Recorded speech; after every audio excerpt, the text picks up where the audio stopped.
Okay, so we're going to go through a couple of light wind relaunch techniques. We've seen a lot in the past where the instructor is constantly throwing the kite up and down at the kite end, 25 metres away from the student, and it's not going anywhere. So the instructor's chucking the kite up, the student crashes it down, chuck it up again, crashes it down, and it just wastes everybody's time. But we don't need to do that. There are ways to relaunch the kites in really light winds where the student can learn a lot from it and continue with the lesson. So we're just going to run through those. So the first thing, well, first of all, I'm going to crash the kite, bring it down into the water. We've chosen a 10 metre. See, the wind's pretty light. We've probably only got about 6 or 7 knots, so it's not a big kite, there's not a lot of wind, but we'll show you a couple of ways of how to get it up. First thing we're going to do is allow the kite to drift right downwind of me, so right into the middle of the power zone. This will not only flick well, firstly we'll get as much power in the kite as we can, but secondly you'll flick open the canopy and it's going to wash off as much water as possible. Now the most important thing for relaunching the kite is keeping the bar out. When the kite has the bar in, it's going to stall it and it's never going to come up off the water. So what we tend to do is teach the one line, one finger technique. So if we want it to relaunch over to the right hand side, we teach the students to hold that steering line with the single finger, just around before where the knots are. So it means they can't overshoot the kite. The bar has to be all the way out and away from you. Only one finger, you can't pull it too hard either, so you can't suddenly flip the kite round and it just go flop back into the water again.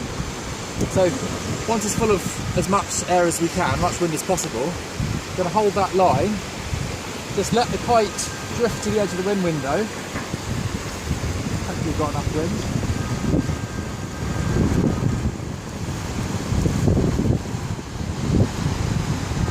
You have to be patient with it,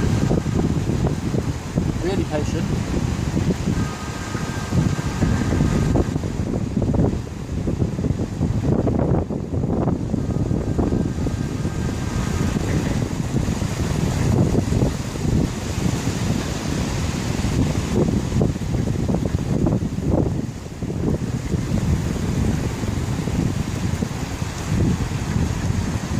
Eventually, it's going to catch the wind, go to the edge of the wind window.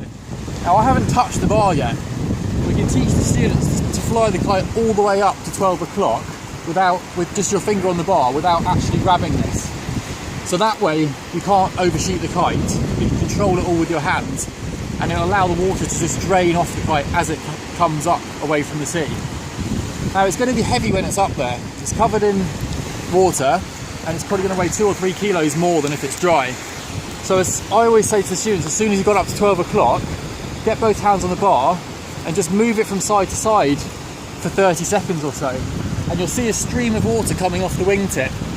And it just allows it to dry out and eventually it's going to fly a lot better. Okay, so that's our one line, one finger technique. If the wind's really light as it is now, then we can go through the kind of old school technique, which is really useful if you get a bit of a lull in the wind in your lesson. Now this is the way you have to relaunch old sea kites for those of you that haven't been into kite surfing that long. And again, it's something you can do with the student when we're near them. Now what we're going to try and do is move towards the kite quite quickly so that the kite flips onto its back. So it's in this kind of U shape when it's being pumped up. You can grab the front lines to help you, pull them in a little bit, and we're going to move towards the kite so it goes onto its back, and then again we're getting one line, one finger. We're holding that line in while the kite moves towards the wind window, and then steer it up and off the water.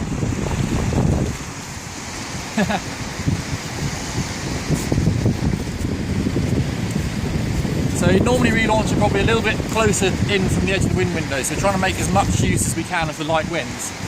You can relaunch that kite in 30 seconds, and you'll be with the student, get the kite up, get it dry again, constantly talking to them. And once it's actually up in the sky, we can then continue with our lesson.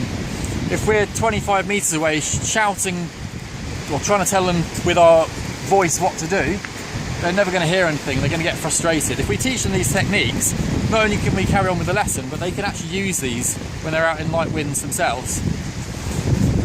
The other thing that is pretty useful, as it comes off the water there, you saw sometimes it doesn't want to go up. And this is when we can actually use the back stool to our advantage. So if the kite's stuck on the edge of the wind window, especially when it's heavy, you can actually often get it to fall back into the wind window like that. Let it do that for a little bit, go into the power zone a bit more, then we can use that extra power and wind to get it to fly up to 12 o'clock. So I'll just demonstrate that again. Maybe I'll do it over this side so it's a little bit more obvious. The kite's on the edge of the wind window. We're going to back stall it. Let it drift back into the power zone a little bit more, all the way in. And then let the bar out and we can climb it up to 12 o'clock. So it's not getting stuck on the edge of the I wouldn't teach the students how to do that, but it's something you can do if you're going through a demonstration and the kite's getting stuck over there. It just saves the kite coming down onto the water, and something definitely worth practicing if you're on the beach and you're a little bit underpowered.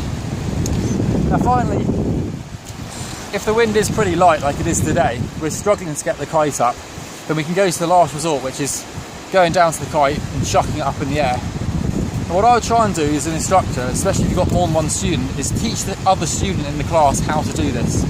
So it means you can be with the person you're actually instructing the whole time, you can be talking to them, talking them through it, and you can leave the students on their own to relaunch one another if you've got to go over to another group. So I'm going to take the camera, I'm going to crash the kite down, and Rupert's going to show us how to do it.